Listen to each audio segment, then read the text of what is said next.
Whatever you say. And then what do I take away from it? Oh, you need to, sorry, you need to minimize these guys.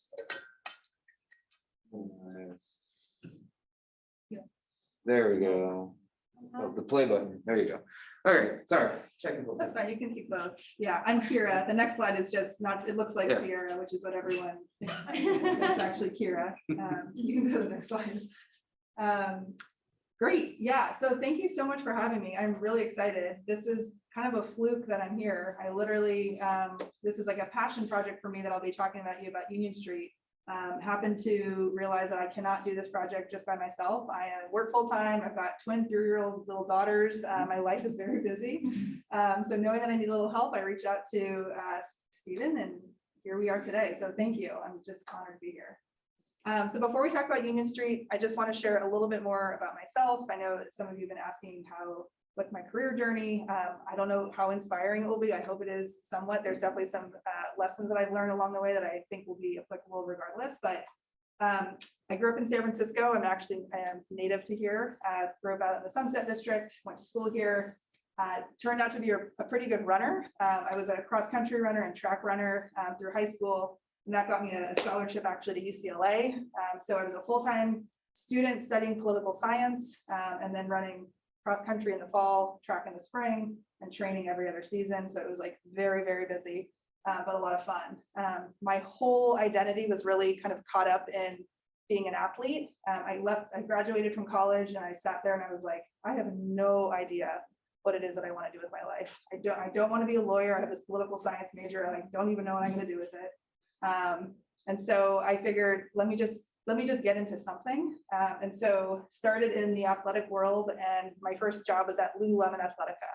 I started from the very, very bottom and took it as an opportunity just to learn and understand what this company had to offer. And today I'll probably say that it was one of the companies I've learned the most in my career, one of the biggest companies. So started at the retail floor level, became an assistant store manager, but learned everything in between, how to run a business. The way Lululemon runs, it's kind of like a mini MBA. Every store operates as its own small business. And so everything from hiring and recruiting to budget management, P&L statements, learn how to manage the store and hang up clothes. Like, this is not my area of expertise, but you kind of learn and jump in and do it. And you learn you're sort of like the CEO of everything. I did learn over time, though, that I wasn't really interested or passionate about the clothing business and wanted to just try something else. And so ended up getting a position at the San Francisco Marathon, which, yes, is a full-time job. It's like the #1 thing people ask me. I did program development there and helped launch a brand new race called the Berkeley Half Marathon, which is still going on today. Did some sales and sponsorship. I'm a terrible salesperson. I learned that at the San Francisco Marathon. It's not something I really enjoyed, could do it, but didn't love it. And so I'm sitting there after like 1.5 to 2 years thinking to myself, I just feel kind of stuck. I don't know what it is that I want to do. I don't really love the space that I'm in. I kind of want to do something else. I was dating my now husband. He is an entrepreneur, and was hanging out with him and some of the people everyone he's hanging out with are like building companies and literally talking about the future.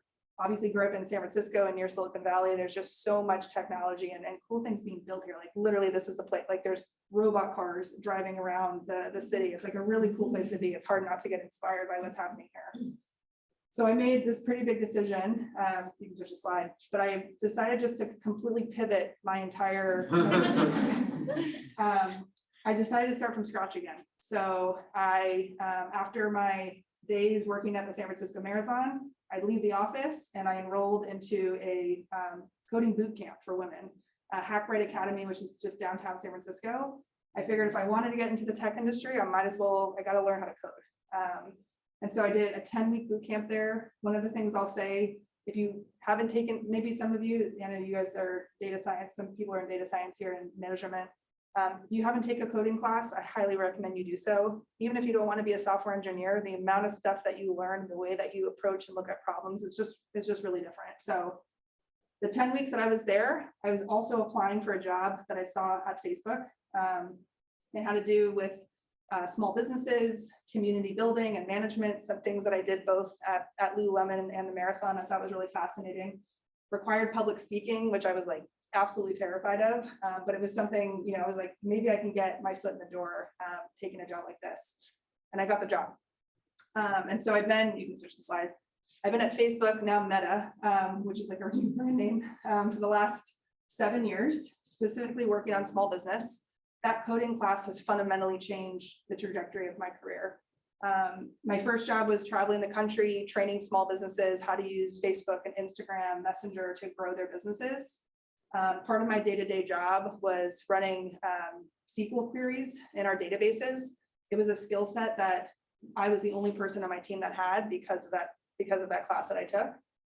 And that actually allowed me to just look at problems completely differently. I saw huge holes and gaps in the teams and things that we could be doing better, such big opportunities. And over the course of the last handful of years, I've solved big enough problems. They've given me my own team. I run now an advocacy program specifically for small businesses. I've built internal proprietary tools, working with engineers. Again, because of that confidence of understanding how to talk their language, again, from that one specific class, I'm like, take a coding class if you can. It literally is so beneficial.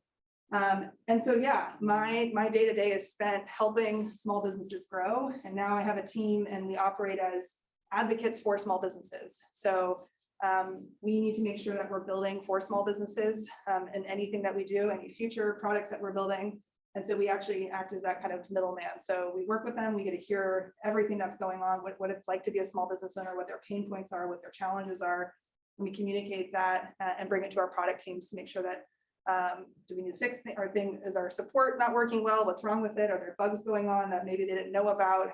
And how can we make sure that anything net new we're building, small businesses have a voice at the table? So it's a really, really rewarding position. I didn't know I would be in the small business space, and here I am. I think it's probably an area that I'll invest a lot of my career in. So yeah, just like a couple learnings that I've had, you can switch the slide, over the years. So I've mentioned a couple times, the first thing is to never, ever, ever stop learning. You finish school, that is not the end. I'm sure you've been told this before. I can't stress it enough. Even at Lululemon, when I'm working on a retail floor, I just took it as an opportunity to understand, how does this whole thing work? What's something that I can take from this that will teach me how to do the next thing? So learned about people management, learned about personal development and goal coaching, learned about, like I mentioned, budget management, all these things that, there were many people who walked through the doors and saw it as just like, a side gig, whatever, get through the day, get your paycheck and leave. For me, it was always an opportunity to figure out, how does this work and how can we actually make it a little bit better? And then obviously taking the coding class has been hugely instrumental in my career. And then at Facebook every single day, it's anytime I talk to a small business, I'm just trying to understand, what can I learn from you? What's going on in your world that will help me do my job better? So whatever it is that you're doing, take everything as a learning opportunity, even sometimes if it feels like a setback, maybe you're not in the place that you want to be or the job that you imagine to be your dream job, there's always something to learn from it. So definitely do that. And then my next piece of advice, this is actually a poster that they hang around the Facebook offices. My first day of work, I remember at Facebook, I was feeling so nervous. I had such incredible imposter syndrome. I'm walking into a tech company that I don't even know how I got there. I applied for this job. I was just taking this software engineering class. I'm surrounded by people who are doing things like software engineering. They're building products and tools, and they're asking me what my job is. I'm like, I'm a community management coordinator. Like, I don't know what this thing is. I'm just so different. So such major imposter syndrome. And then I saw this poster on the wall, which was, what would you do if you weren't afraid?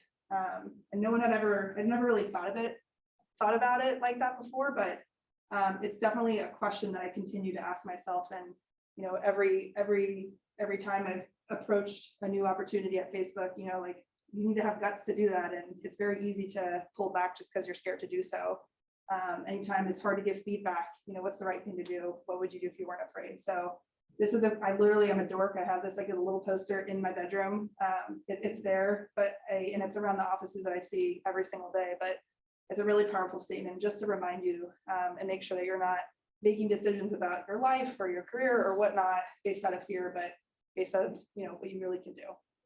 So yeah, so that's my journey. That's how I got to Facebook. It is not like the perfect arc up to a big tech company, but It's been a wild adventure, and it's been incredibly rewarding. So again, thanks for having me here. Okay, so should we talk about Union Street or Oh, yeah, what's you the just thing? open and click on the next tab. Yeah, or does anybody have any quick Yeah. questions, that kind of It's an email. career advice, Yeah, it's fine. professional It's development, open. anything like that? Yeah, just open it. So, wait, no, Yeah, so I can talk a little bit more about the small business space. So the world has completely gone digital. I'm sure that's pretty obvious to everyone here in this group. The issue is that most small businesses, small to medium-sized businesses have not. Google did a study a handful of years ago. 80% of US small businesses are not using digital tools effectively to grow their businesses. And there's a whole bunch of reasons why that's the case. When you're a small business, you're literally the CEO of everything. You are opening the shop, you're responsible for the inventory, you're doing all the ordering. Like, I talk to businesses all the time who are like, I literally come into my room or my basement or wherever, and it's just me all day long just trying to figure out how to make this work. And now we're asking small businesses to be digital marketers because that's the most effective way to get their messages out. So on one sense, it's maybe never been easier to start your own business. You can have an idea, you can open up an Instagram account if you want, you can start immediately reaching out to customers, and that's amazing. But at the same time, what I hear over and over from businesses is they don't know how to do it, that there's so many options out there that they feel overwhelmed. It's hard for them to actually think about spending money on marketing because they're just not sure of the return investment that they're going to get. And so oftentimes when things like COVID happen, although that's not often, but something like COVID would happen, or the businesses maybe not doing as well, the first thing that gets cut is their marketing budget, usually. But that's actually like the last thing that should get cut. They just don't think about it like that. So anyways, long story short, like I mentioned, I've grown up in San Francisco. I've been living in the Cow Hollow area for the last decade. Union Street is a beloved street. And all the business owners around Union Street and like the neighboring streets have just, a lot of them become like family. And it's been really hard. I'm sure as you've seen, so many small businesses have closed over the last couple of years. And so I figured, why not find a bunch of great smart people to help try to bring Union Street back to life.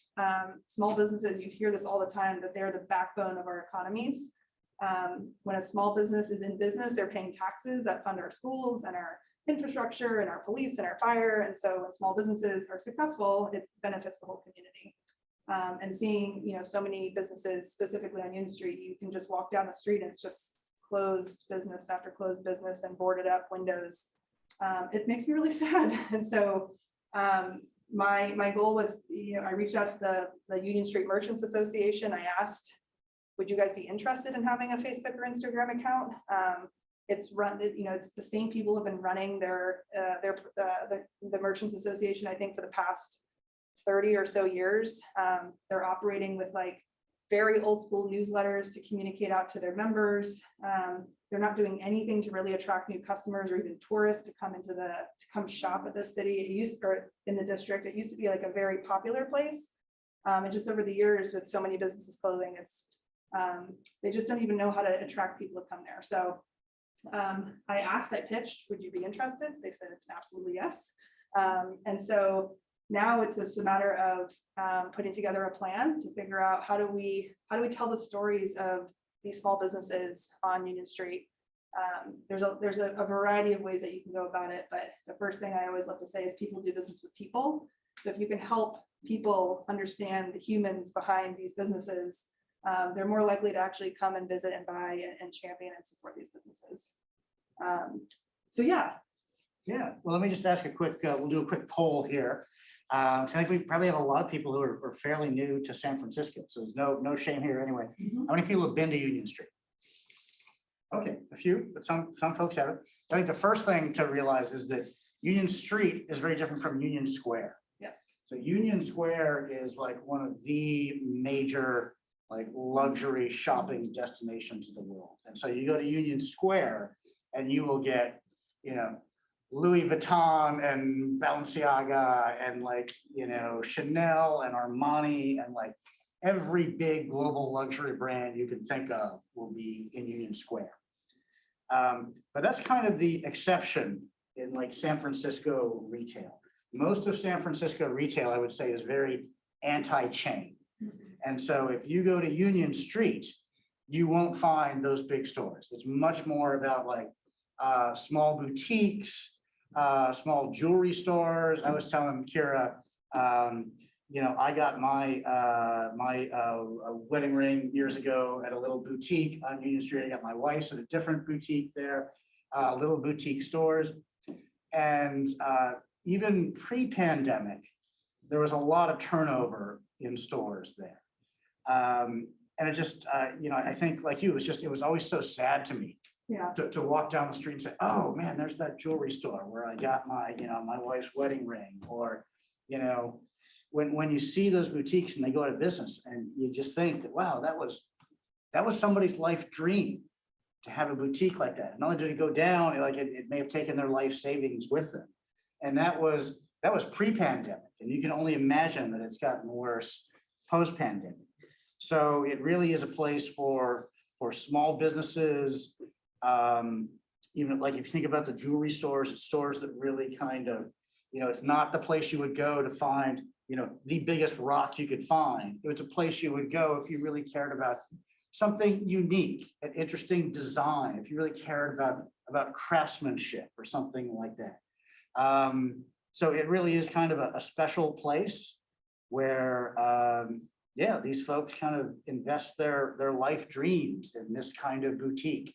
And so, so I think this really is a great opportunity to really make a big difference. You know, sometimes in marketing, you know, like I've been in marketing for a long time, and you know, you work with P&G or Google or these big, huge companies that invest millions of dollars, and you know, consumers and small businesses are kind of an abstraction to them. They're numbers that show up on the bottom of the spreadsheet. But I think the kinds of folks that you would meet who are running these kinds of businesses, you know, like you said, it's people trying to understand people. There's a real human element. I just think the impact that we could have on some of these businesses would be really, you know, emotionally impactful. Yeah, and there's a value exchange too. Like my goal is I don't want you guys to feel like you're doing charity work. Granted, you can absolutely do that and that's wonderful, but I remember when I first started at Facebook, I actually didn't even know there was a whole business side of the house. And there was like an art and a science to understanding how these systems work. And I think the best way to learn is by doing. And so if you have the opportunity, and this is something I can help out with, but because I've created an account, there's nothing on it yet, but I've secured the Instagram and the Facebook account. And we can start playing with it. Like, let's start test, like, this is a great opportunity to sort of test things that you've wanted to test out in marketing. There's not really, you can't fail here. You know, they have nothing right now. So if you want to test storytelling, test storytelling. If you want to test, the other thing is, because I work at Facebook, employees get $250 in ad credits every month. So I've been like saving and collecting them up. So like, we'll have some ad money to play around with and run ads and just see what works. And it's just a great skill set to have, because it doesn't matter, you know, any company that you work at, if you know how to use these tools and these systems, like that's a huge benefit. Even if you don't end up working, even that's not your full-time job, to just have an understanding of how it works can be really impactful for your career. Yeah, it's enough for us to go. I just want to understand, like, you know, what actually like set this rolling, like as like Dr. K was mentioning that, you know, the businesses started closing down even before pandemic. So like, is there any particular point that, you know, businesses started going down, like, or like, well, I mean, there should be some reason, right? Is it because of the a new mall which came up along, or like, I mean, Online. It's happening all over the city, man. You walk down Market Street and places where I was used to like just be alive or just like boarded up. And I was like, no way, this used to be a thing. There's so many reasons that a business could fail. And I think in San Francisco, it's really hard because you're dealing with high rent prices. You're dealing with also crime, and something happens to your place, it's expensive to kind of fix. I think it's something like 80% of businesses will go out of business in the first couple years or something like that. So like it's hard to be a small business owner. It's specifically hard to be a brick and mortar business, right? There are plenty of businesses that you do not see on Union Street that are, you know, digital first, and they're just e-commerce companies, and that's great. But yeah, it could be the pandemic threw a wrench in everything, right? Obviously, like we all know what happened there. But before that, it could be not having access to capital. That tends to be a really big one. Sometimes businesses just need a micro loan and they don't have the ability and access to do that. Specifically minority owned businesses, it can be really, really hard. A lot of them will apply for a loan, but our banking system can be really old in the way that they decide who does and does not get a loan. We saw that significantly impact minority owned businesses during the pandemic. Yeah, all sorts of reasons, like it could be anything, but you know, if you can help these, if assuming they've got their operations working, right? Oftentimes they just need to attract new customers. That's like the number one thing that any small business needs, new customers, any business, right? Needs new customers. And so we can use digital tools like this to help drive new customers to their business. They're more likely to succeed. Thank you. This is an amazing opportunity, and thank you for coming and doing this, Ciara. Reviewing this, taking time out of your day. The phases that you had here, was this kind of, you know, thank you for being so detailed. This was This kind of just trying to get strategy? something up. Yeah, I wouldn't. So I work with small businesses and help them grow. I am not, you guys actually, there's probably some of you who are like way more, probably more experts in building out a strategy here. So I am open to all sorts of things. This was just like a high level. The first thing we need to do is actually build a following. With any sort of brand, a lot of, you know, what a lot of people will do is think like invite all my friends and family and to like my page or and follow me or whatnot, or you know, you've seen some people even like buy likes. It ends up like really biting you in the ass later, just because the way the algorithms work is really based off of engagement. So you want to get the right quality people who like your page, and so it's worth investing. Doing things to try to build an organic following. You can run ads obviously to do that as well, but get the right people to like your page, and then you start publishing content out there that's really attractive to them. So yeah, the first thing was like, we got to build a following first, because there's no point in testing promotions if you don't have anyone following you. So build the following, and then you can do things like test promotions. How do we see if we're actually being effective? Can you ask a business to spotlight a business and then say, you know, if you've read this, like come to the store and you can get, you know, $5 off or something like that. We can see how many people actually come through the store and seeing kind of real ROI there. And then I think there's just like general ongoing content too. Yeah.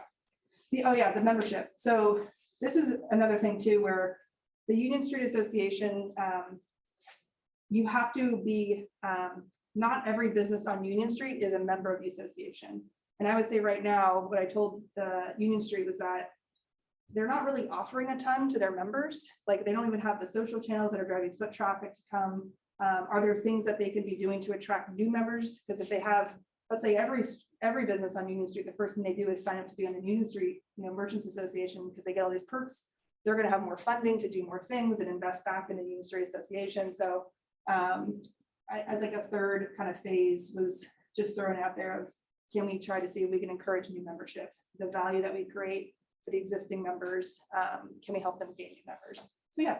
Is there a cost to becoming a member? It's something ridiculously cheap, like $150 or something, lifetime, or maybe, I don't know. It's something like not breaking the bank. Yeah. Any questions out in the Zoom world or? Yes, I do have a question. Yeah. And thank you for the presentation. So the first question is mostly about logistics. So are we talking about Union Street per se, or some of the Cow Hollow, such as Fillmore, Balboa Cafe, etc.? Yes, so the Union Street Merchants Association actually extends for a lot of Cow Hollow. So it extends to Balboa Cafe. If we go on their website, you can actually see the specific map, but it's not just Union Street. So for example, like one of my very favorite businesses is called Valentino Market. It's on Filbert and Buchanan. And it's just like a little corner store, but they call him the mayor of Cow Hollow because he literally is like, he knows every child that goes by. Like he is just, kids have asked to host their birthday parties there because like the owner is just such like the nicest human you ever meet. So yeah, it's more than just Union Street, and we can figure out. I actually did a couple months ago, I reached out to everyone on the list who was a member just to see who was interested in getting spotlighted. And I already have a handful of businesses who, like the Brazen Head, for example. Yeah, so there's a lot of wonderful like classic businesses that have been there for a long time, and new ones who would love to Yeah, I agree with you. I'm pretty familiar with the area as well, and I go there quite often. I love like a restaurant like a Wild Seed, even though I'm not a Wild Seed, vegetarian, yeah. but I love eating there and the boutiques. And the other point, and I mean, we're gonna put this on paper later, but you mentioned about following. So we could partner with organizations that they already have a strong following, such as the Guardsmen or Santacom or things like that. So we can drive a lot of traffic, and the holiday shopping promos, we can start an early holiday shopping. So a lot of great ideas that we can put and implement. Yes, I'm open to all the ideas, like that is wonderful. And yeah, this is gonna be a really, really big time for the businesses leading into holidays. Like it's already started. Holidays shopping has already begun. So yeah, anything we can do to drive and help would be great. So yeah, open to all the ideas. Yeah, I hadn't really thought about holiday shopping. Yeah. Yeah, It we're hasn't there. really registered in my brain yet, but you've probably all heard of Black Friday. Yes. And Yeah. the name of that came because that was supposedly the day of the year when retail stores became profitable. Mm. And so that's like, 10 and a half months of not being profitable and try to make it all up in the last year, in the last month and a half. But I think we're hitting this at the right time when we might be able to do some holiday stuff. Yeah, and this is gonna be a really challenging holiday for many businesses because of the shipping logistics issues. So supply chain, there's a lot of businesses who don't have the stock. E-commerce businesses specifically are saying, buy now, or else you're not gonna get it for the holidays. So I actually think this is a really great opportunity for brick and mortars, assuming they do have their inventory, just to encourage people to shop, go walk up the street and buy a gift. It will be there in time for Christmas if you do that, or for whatever holiday you're celebrating. Even pushing things as, if it's a restaurant, maybe you can give the gift of an experience, versus maybe something more tangible that you historically want to give. But personally, I try to only exclusively buy from small businesses during the holidays, and I'm consistently voted as best gift giver, so. I like the whole message of like no supply chain problems. Yeah. I do think somebody was mentioning about, why are small business like this having such a problem? Certainly Amazon and Walmart are a huge part of it. And so maybe everything's going on with supply chain right now is really an opportunity for small businesses like that. Yeah, first it depends. Like I'm friends with, I don't know if you guys have heard Boba Guys. They're like a very popular Yes. chain. Yeah. So Andrew's a friend of mine, and he's been very public about it, and it's impacting their business, and just in terms of like supplies for their store, like the cups that are branded, or like the material, the lids, the actual boba to put in their drink. So it's certainly impacting them. But I would say small businesses are like they're very resilient. They're very creative. They'll find ways to make it work, because to your point, this can be life or death for them. Like this is everything on the line. They're willing to do it all. But yeah, just more fun reason to. And there used to be, I guess with the pandemic, it hasn't happened. There was a Union Street parade, Union Street Fair. Is that what it's called? Easter time? Is that Yeah. There's tons of fun things that happen normally when there's not a pandemic. I even learned that they did like wine walks, which sound really fun, and to help. There's a lot of history actually on Union Street. I wasn't even aware of this until I was speaking to the Union Street Merchants Association. But there's all these like and this is something to I think we can play around too, is help people understand the history of Union Street and why is it called Cow Hollow. I did a lot of research and found all these like really historical old photos of the areas on the San Francisco Public Library website. And then there's like another nonprofit that's been doing this, but like you can literally find pictures from like the 1900s, and you can see what it looked like then. And then there's a picture now we could take of the business. And it's pretty cool. So lots of history there.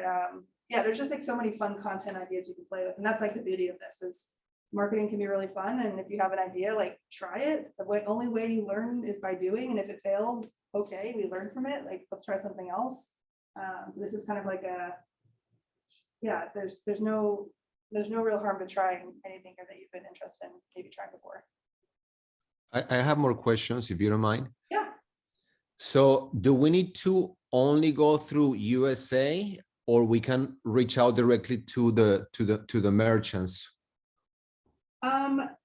I would say that I have an initial list first, but I want to talk to, I prefer to talk and just see what they prefer. I don't think there's any we own the channel, granted it is the Union Street Merchants Association, but there's no harm in promoting other businesses there.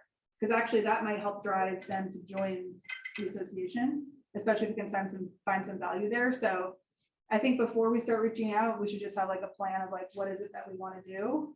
Yeah, of course. And who wants to be kind of POCs for the different businesses, and knowing that it's a crazy time of the year, being mindful of their time. But yeah, we can figure out the specifics there for sure. Yeah. And how soon can we start using the channel? Yesterday, Okay, so it is ready to go. Perfect. ready to go. Yeah. I don't know if we have anyone like graphic designers, if those are kind of marketers or anyone who likes that stuff. I literally made a really crappy logo on Canva. It's not my area of expertise. But like there's, if you want to, like, if there's someone who has that expertise and wants to create something cool for them, great. If not, we will use my Canva one. It is fine. It works. It's not going to make or break anything. But yeah, we're ready to rock and roll whenever. What's the Instagram handle? It's at Shop Union Street. Is that right? Shop Union Street. Shop Union Street. On both Facebook and Instagram. There is nothing there. I just wanted to secure the handles. Oh, got the little bag and the heart. Already followed by Kajo. I just followed it. Yeah. Okay. We're gonna go from 0 to 10. Yeah, Yeah, there's already a please do have. pencil on Union Street that's like tagging the business or Yeah. tagging Union Street, which is great. So, yeah, like I said, this is a really great opportunity to learn kind of specifically like Facebook and Instagram tools. And if that's an area you're interested in learning more of, there's like full-on certifications that you can do at Facebook. I'm actually gonna be taking one specifically for community management. There is digital management or digital marketing, a whole bunch of them that you can get certified and have it on sort of like a badge of honor that you know how to work the system. No, I think that's a good skill for a lot of us want to go into marketing and having, and knowing how to run Instagram. I see it all the time when I was looking for jobs, just Instagram ads and Facebook ads and the whole ad suite there. Yeah, if you're applying for jobs, I mean, at a company like Facebook, Instagram, Meta, having that certification can be really helpful. Now they're requiring employees to do it. So if you're like, I already have it, that's always great. But it's good for kind of wherever you go. Should we start cooking up some content strategy and run it by you so that we can create a following? 'Cause what's coming to my mind is Google Doc where we yeah, can start we'll make a putting Google Doc, the. we'll Yeah. share it with you, and Great. then start like a content calendar. I'm sure somebody is a graphic designer. We always seem to find them. Yeah, no So, worries. Again, I like can help out. at the end of the day, like, We have Greg. Yeah, I've designed yeah, we can, agency. yeah, if anyone, like, but if there's someone in the marketing world who actually is like, wants to test it out, like, again, this is like a fun place to test this out. But I would say that this is a fun time to take photos, interview the businesses, like, that's the fun part when you actually get to meet them and hear their stories, like, it's absolutely the most rewarding part. And then there's endless content that you have just from that. And we can find the list of the businesses in the Union Street on the Union Street website, or? Yeah, sort of. Oh, okay. They're a little bit, they're not very well funded, so I would say like their website management and things like that isn't the greatest. So I do have a list of folks that I can share out to the spreadsheet. Okay. And I can let you know who's already kind of been raised their hand saying, I'm really interested in you interviewing me, so a good place to start. Cool. What comes to my mind is whenever my wife and I travel somewhere, my wife will always find like a bunch of, I think I shared with you guys on, it's like visit Puerto Rico or Puerto Rico Vivo, like, Yeah. and they highlight all these local businesses. I know what we're talking about. I see the vision. like, Yep. and I think that's kind of what we want to do. And it's like when people come to San Francisco, they find all these little local pages. I saw a really good one, like Secret San Francisco. Yeah. Yeah. So- They were paying for Instagram ads. I was just like scrolling stories like a degenerate, and then I was like, oh, what's that? And it was like a pretty picture, and they got me to follow it, and now they like, I see all the promotions on there. So I think That's how it works. doing something similar to that would be awesome, and creating a following a channel. Actually, I'd like to add one more thing. Yeah. So there are pages in San Francisco, which is like, so I'm a micro influencer on Instagram, so I know how these pages work. So Great. these pages have like thousands of followers. If you guys start posting and you tag those pages, which is, I'll send you the list. I have a list, like Awesome. Secret San Francisco, SF Bucket List. There are 10 pages like that.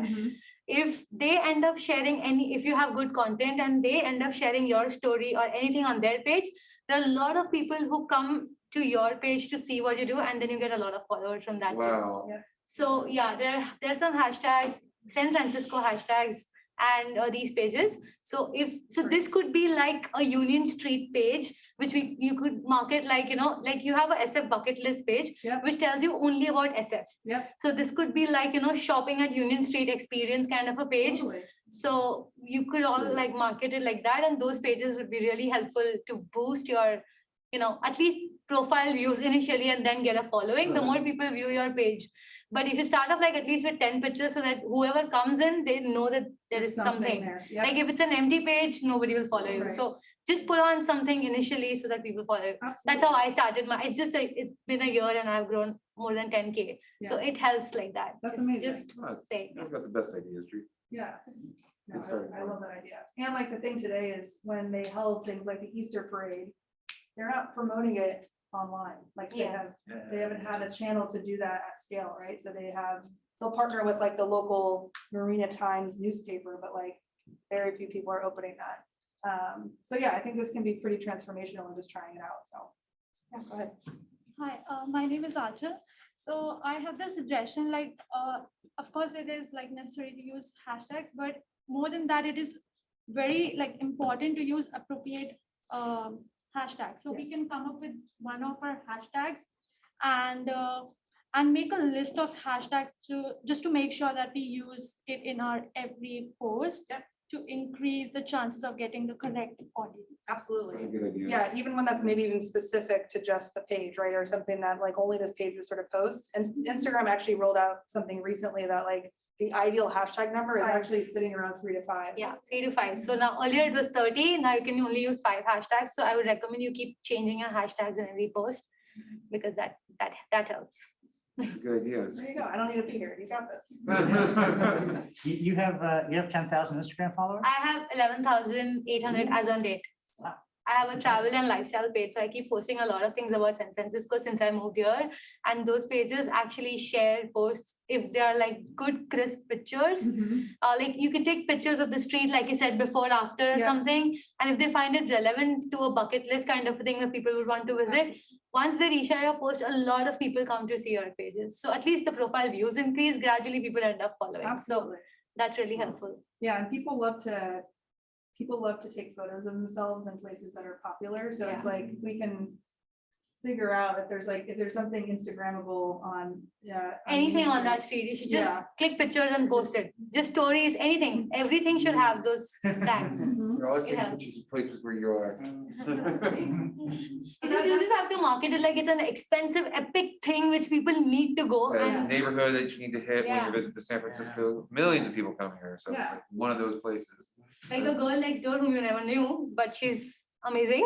So something like, a place where you need to visit, undiscovered locations or something like I that. love it. And I like the idea too about thinking about partnerships. So like who else is already doing really big things that may have more of a social following, who would want to support, Union Street, since all the people in the neighborhood would be supporting them anyways. I think we could also reach out to these pages and, they help sometimes. If it's something which is doing good, they help and they share our posts and they promote it. Oh, yeah. Well, there's a lot of corporate sponsors that want to be like, we're not just a machine, that would want to So, yeah. do it. Yeah. That's a good idea. So Yes, Anshul. Also, there's we can make separate highlights for each category. Like, as you mentioned, they have restaurants in there, they have jewelry store, and there are many fancy things. I love that. There can be a little bit fancy highlights. Yeah, like how do you make the Instagram channel shoppable for people who are coming there for the first time? So Actually, it's like- Instagram shopping is also rolled out, right? So we can also leverage that. We can actually, the shopping will only, I'll have to look into it because usually the shop has to be attached to like inventory. Oh, okay. And I so mean, since we're not managing the inventory, but we could absolutely direct people to like shop we to could the just local businesses. But then they set up, you would encourage them to set up their Their own. their what is it, like Their own Merchant Instagram Center, Yeah. Instagram Merchant Center, whatever, I don't know what it's called, Yeah. sorry. Yeah, no, it's okay. But, You can also partner up with an influencer who can share his or her experience of the Union Street, like throughout the Yeah. day, whichever restaurants they visit, them whichever lunch. boutiques they shop at. we'll go So eat that would lunch be for like an free. experience creating their viewpoint for the followers of our page. Yep. Like a guide through the Again- day of what you could do on the Yeah. street, like the restaurants, boutiques, Yeah, and that'd like be a little good. guide of what, Yep. you know, and Maybe a few an options affiliate of lunch, walk down what to- kind of thing, different personalities, different people, Yeah, what they I would love like. it. I mean, one thing you're gonna learn here too is like, how are you, you're gonna have to do some sales pitching a little bit. So it's like, how do you get an influencer to want to spend some of their content, their valuable followers, you know, investing it around Union Street? I think there's like definitely something there that we could, you know, get them excited about, because we're not gonna be like paying them. Like, I'm not gonna pay you $10,000 to like do a review on Union Street. Yeah, right. How do we get them to do it organically? Cool. So- And once the organic following is there, then we can start promoting it with the paid ads, right? Oh, yeah, we can start with paid ads immediately. Like, maybe that's a way that we even start getting people to start following the page regardless. Okay. Or we can, you know, post good content and then- boost it and promote it, and more people will see it Great, great. from the local area. And that's things that we'll test out. So it's like, we'll figure out who our target audience is and who's gonna respond to it, and what content are people liking. And then you adjust your models based off of that. Jorge, you have your hand up too? Yes, I have a comment. So sadly, yesterday there was a fatal accident where a school teacher was killed on Union Street on the sidewalk. But I mean, we could create a type of campaign, protect our pedestrians and Union Street strong to make the neighborhood safe, and maybe could carry around San Francisco, or that other business districts have this same type of protect our pedestrians. But from a marketing perspective, of course, will bring business or attention to Union Street for business, that we care about this, and we can transition to something in marketing as well. Yeah, I saw the supervisor post something. I know there's some like advocacy work. What's interesting about advocacy work is I find that it works, it's most successful when you have like a base of trusted followers or advocates, right? So I think if we were to create potentially our own right now with no followers, I don't know if anyone would listen to us, but over time, like I know there are campaigns sort of starting, but we could absolutely like support that, right? And jump and show the Union Street support for the work that is happening there. Absolutely. Jorge, Yeah, the parents of the schools, the parents associations, that could be, they have some followers there. Yeah, absolutely. And that's the other thing too. It's like when you start talking to the businesses, it's just like, who are your prime customers? Maybe some of them are the schools, right? And so like, is there something interesting that we could do where it's like, hey, anyone who's Sherman Elementary School, you know, if you're a parent or whatnot, you get kids discount or something on our products, and get them to come to the store and get followers there. these are all great ideas. Jorge, did you already start the Google Doc? So we can start storing all these killer ideas. I'm recording this call too, so we can have them all. Yeah, I put a shared document, Google Doc, and I think that everybody will have 100% response of the different areas and skills. So we're ready to go pretty much. I also researched the USA directory, and as you mentioned, the website is not the best, and the directory is a little bit updated, but we're ready to go in that way. Yeah. And those are things that like, maybe we could just help them over time, depending on like how this goes, right? I think they have someone who's actually in a different country who's supporting the updating of that website. And it's like a side project, nonprofit. They're just doing it out of the kindness of their heart. But like, I definitely like the idea. I think it's really good to think about, what do you want the experience to be like when someone goes to this Instagram or Facebook page? What do you want that experience to be like? Do you want it to be shoppable right away and make it really easy for them to find businesses? I love that. And so I definitely put things like that into the planning doc, or thinking about like the tone of voice and style for how we tell stories or how we promote. Some will be like very heavy with like graphics. I think it's probably gonna be a little bit more organic and about people. But there's like all different ways that you can do it. So excited to see sort of the brainstorming come to life and kind of align on a plan for how we want to move forward. Okay, and then I have one more question. Yeah. Is like, you know, what's I guess the timeline on this? Is this like an ongoing project? Because many of us are, module to module, semester to It's semester. ongoing. I will always be here to kind of keep it going. So I think this is very much a pilot. Let's just see how this works. Okay.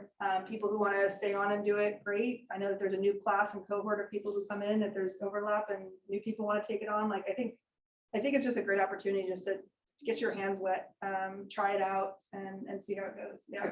Anything to connect grad students to real companies. So we're all down for the experience. Yeah. And know that, like, I'm so grateful and thankful that it's a Friday evening and you guys are all here right now. There's like a zillion other things you could be doing right now. Like, there's something already special about you all. So happy to like be a POC, and if you have questions about anything, I can't promise I'll have all the answers, but happy to be a resource for you. And through this experience too, like, happy to offer any sort of resume support or connection to jobs, like whatever I can do to be helpful, I'm here.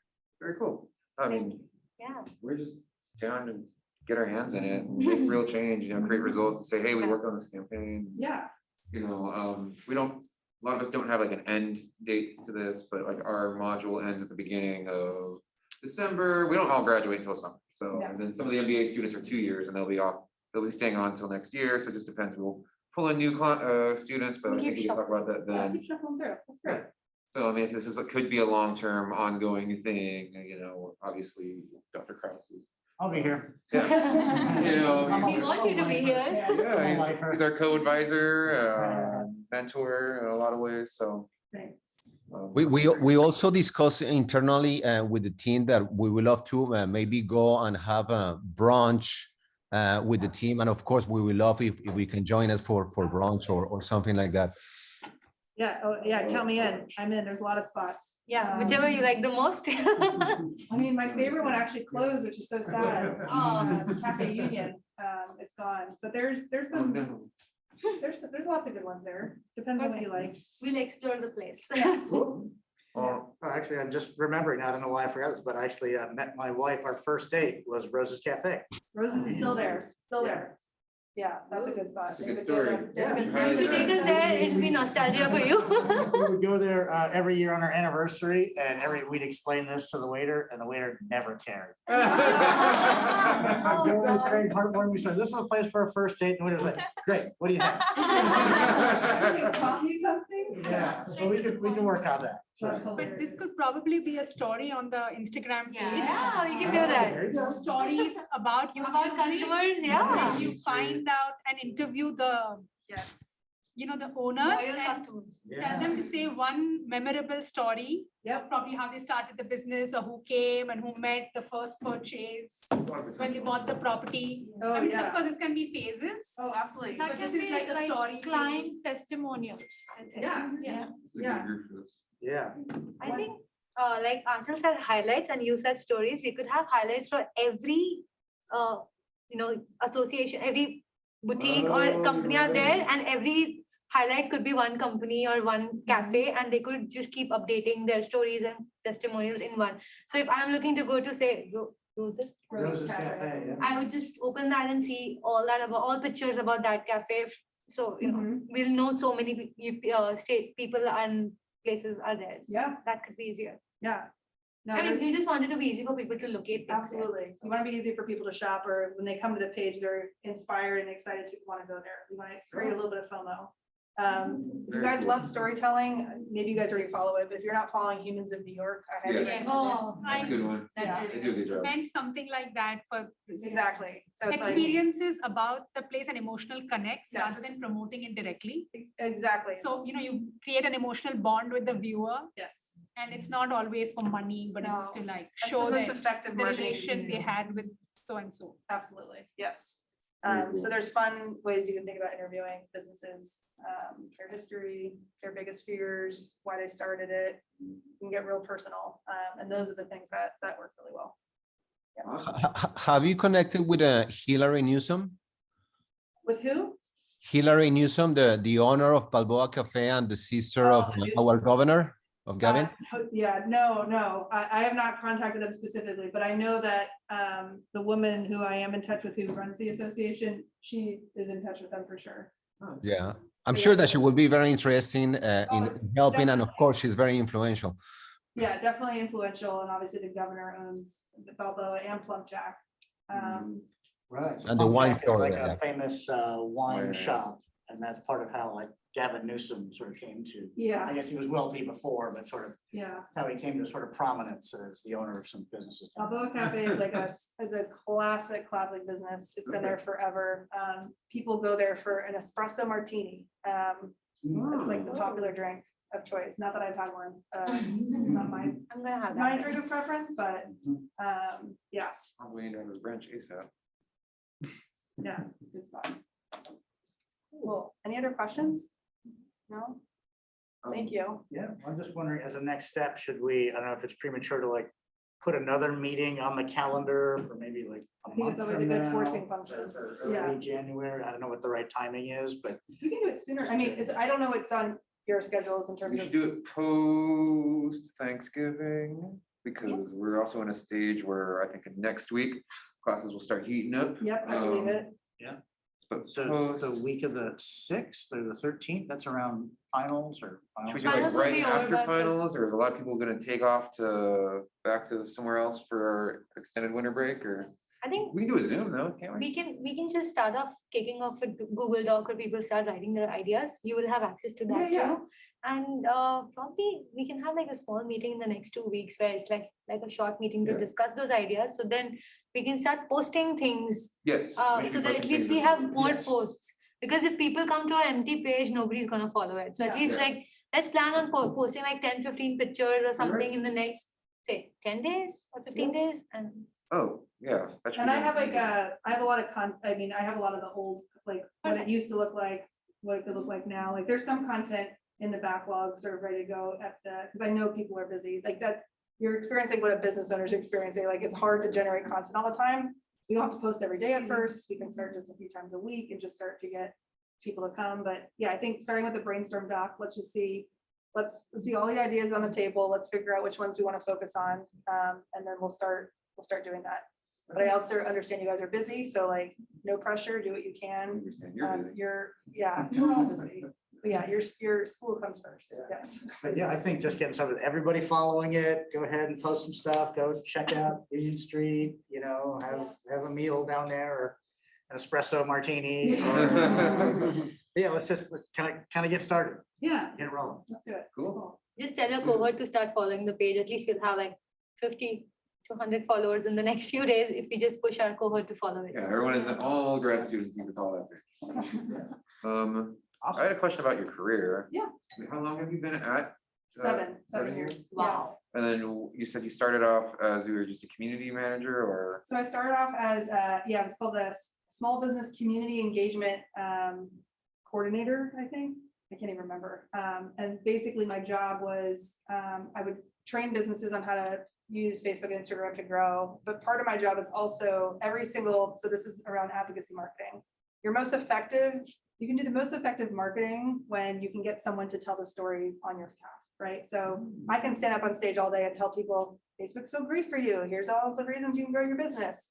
But as much as people like hearing from me, they love hearing from people from their local communities share that story themselves. And so what I would do is I'd run these SQL queries to help me find businesses in all the local area. And we would do like 80 events a year. So like all around the country, we're finding tons of small businesses to come and sit on stage. I would conduct panels with them. They would, do Q&As and the audience could ask them questions. It was awesome. But through that process, I realized like our systems are super broken. It was very, very manual and hard to try to find these businesses, and that advocacy marketing is actually a really under leveraged tool that we should be doing a lot more of. After shifting from like coordinating, I became the program manager for all the training events. And then I spun up my own team just to focus on advocacy marketing. And that's where we built all of the actual tooling infrastructure to do it more effectively. Is there do we miss any questions in the Zoom? A whole bunch of them, I'm just checking out. Zoom chat. Where do we see it from here? They're just agreeing to what you said.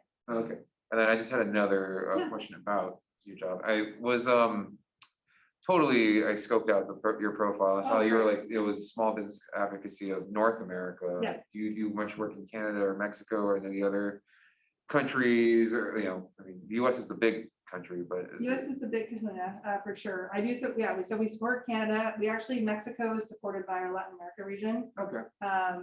And so, yeah, but I support our global program as well. So I created the program, but having children, I did not want to be on global calls all day. So I'm specifically focused on and building out North America right now.